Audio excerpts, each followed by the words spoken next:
Hi, good evening and welcome to endovascular.tv.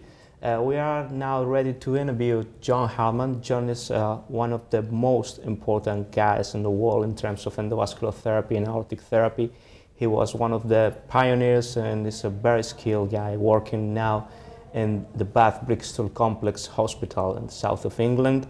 So he is responsible for lots of people in the health in the south of England.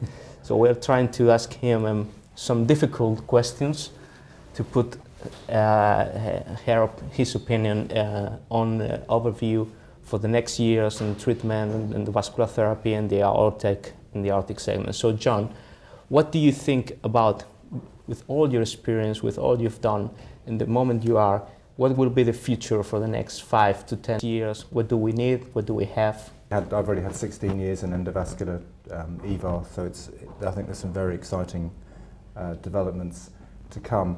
I think we have to look back over the 16 years and think that we haven't always got it right for endovascular, and we must always remember before we look forward about open repair. There's always going to be a need for some open repair, but I think endovascular is going to keep on taking on more difficult cases.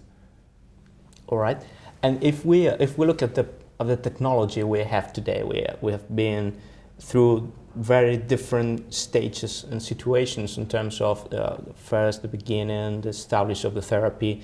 Now we are working with better materials, but do we have what we need, or do we need anything else in terms of something different approach? I think we certainly need different approach to the challenging hostile necks. Mm-hmm. And I think we're seeing a lot of problems with type 2 endoleaks as well, with expanding sacs and things like that. So if we could have a therapy which would get rid of type 2 endoleaks and treat the challenging anatomy, that would be the ultimate, but that's still not, we still don't have that.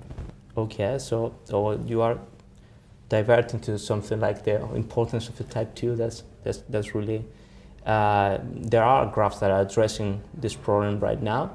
Do you like this concept of sealing the sac? You think that's the way to go? Not the graph itself, the concept of sealing the sac. I think it is an exciting way to go if it will work. But again, we're going to have to wait years to see whether that will actually work. Uh-huh.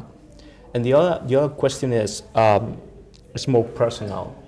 Your personal view on the future. How are we evolving? As we are vascular surgeons, interventional radiologists, cardiologists, lots of people working in the same stage.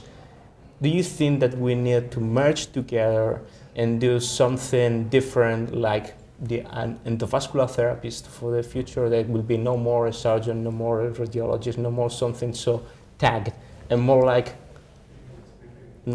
whole thing all in one, or not? Or I think that would be the ideal goal, but I don't think it matters who does it as long as they've got lots of experience and are very good at it at the moment. Mm-hmm.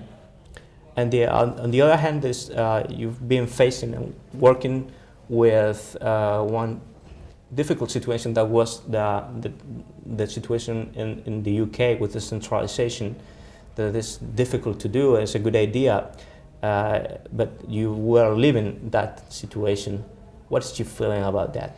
You think it's good, bad? I think centralisation is the right thing for patients, and I think it's good to work in a really big unit with lots of people who you can work together and bounce ideas off.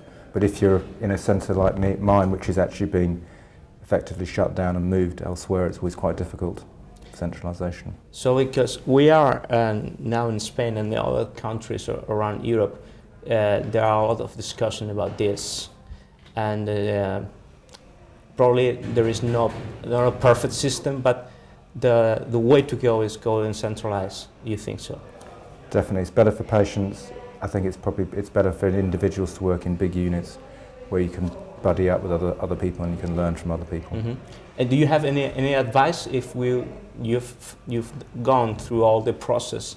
How can we smooth it or do it better, or what do you change?